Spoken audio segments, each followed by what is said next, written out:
Duke looked pretty awesome last night. I mean, that's why I wore this jersey today. If anybody didn't notice, I wore the Carmelo Anthony Syracuse jersey because last night I saw somebody on a basketball court, shout out Cooper Flagg, do things as a freshman we have not seen since Carmelo Anthony. I saw you tweeting about him. You know, I was talking to a retired NBA player who, like, knows a lot of stuff. Who was it? And he said that Cooper Flagg to him, we were trying to, like, come up with a comp for him, and he was like, he goes, you know, people are going to compare him to, like, you know, the previous number one picks the last few years, and there's been all that talk about how he dominated USA basketball. He was like, you know, I think like his best comparison might be like a better Andre Kirilenko. I like that. Like a guy who can score, pass, rebound. Like he might, you know, Kirilenko used to get the 5x5s, like the 5 steals, rebounds, assists, whatever. Like steals, yeah. Like Cooper Flagg might be able to kind of give you across the board. Maybe he's not like going to give you 30 points a game, but he might give you 19, 9 rebounds, 8 assists, 4 steals, a couple blocks. You know, like I think that's kind of maybe that's how we should think of him in the NBA as opposed to thinking of him as.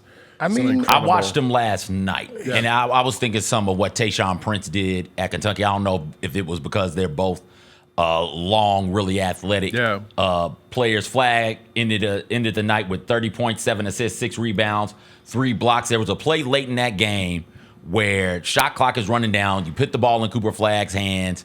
He gets by his guy. He comes to a backwards jump stop, back facing the rim. So you do that, and that lets me know, oh, okay, this guy has some sense of understanding what fundamentals are. You come to that backwards jump stop, you can go over the left shoulder or you can go over the right shoulder because you can use either pivot foot.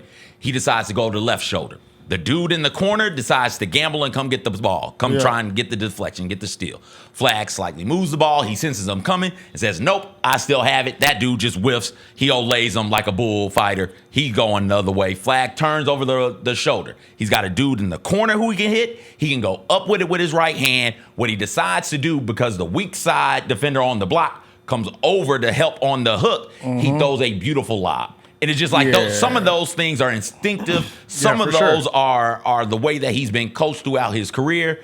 Either way it goes, that is really high-level stuff that he's able to do. Cooper Flagg kept Duke from falling apart because Caleb Love was doing everything he could to ruin Duke one more time. If Caleb Love had eliminated Duke from this tournament, they should retire his jersey in North Carolina immediately. In the state. At the state capitol.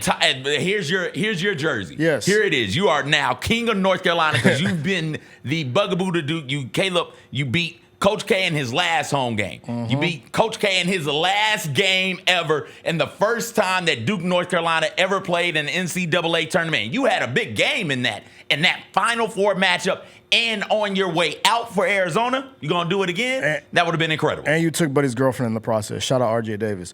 I know you saw that story, but no, just the Cooper Flagg thing is different because it's like for me, people. I saw him play the beginning of the season when that first Madison Square Garden when it was like the launch of Cooper Flagg. Right. He turned the ball over 2 times in a row in 2 straight games. Yeah. To watch him 6 months later, bro, in the NCAA tournament, like you brought up that play where he felt the defender, blah blah blah. He went full court. Defender riding him, pause, throw a lob to the big man. The next possession, split the double team, find the weak side corner. The next possession, get the ball in the mid post, throw like all that stuff like that. That was the things 6 months ago he couldn't do. And you could tell the progression as the time goes. The dude is a sponge, bro. And I wanted to put smut on his name so bad. So bad. But so you bad. You want to hate so bad. Hate that it's white like Duke player. Why is this white dude so cold? I love him now. Bro, I tweeted last night. I love him. I love watching Cooper Flagg play basketball. He's not just scoring. He's in the long tradition of Duke players who they cannot show their parents enough during the games. Like going back to, remember Christian Leitner's mom? They used to show her constantly when I was a kid, and she had like a problem with her eyes, and she had to stand right in front of the TV and watch the games. They used to show her constantly. Like he's the latest, one to have these parents they can't stop showing. Also, I found out he has a twin brother. Did you know this? Ace. Who's not that good at basketball. He played. Who's still in high school. Yeah, he's about to go to Maine. Because Cooper skipped a year. Yeah, he's about to get. That's another thing too. Think about this, bro. The dude's supposed to be in high school right now, and he's on the highest stage of college basketball, but doing the things he's doing. That's why I'm like, I'm trying to hate so bad, but I feel can't. like there's, a lot of these college players, you see them right now, especially they're so focused on NIL and transfer portal and all this stuff. And then there's some guys who just get better and actually, and like I texted you during the NCAA tournament, Dane Danger is a guy who at the start of the season, he was all right. He was all right. And by the time the tournament came around, man, that guy was awesome. He's a guy who I was like, this is sort of what we all thought James Wiseman was going to be, right? Like this guy who could score on the interior and pass, do all these different things. I feel like that's sort of in that Cooper Flagg mold, maybe not as on a big a stage as Cooper Flagg, but he got so much better this year.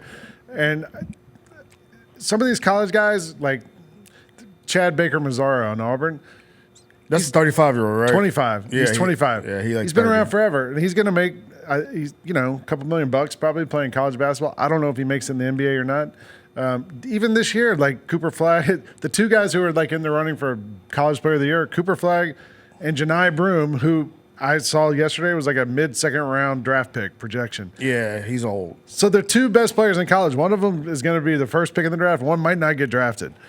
There's a pretty big variance there in the NCAA among all these players. And I think if you can get better in the middle of all this craziness, maybe college works for you. Can we ask a question?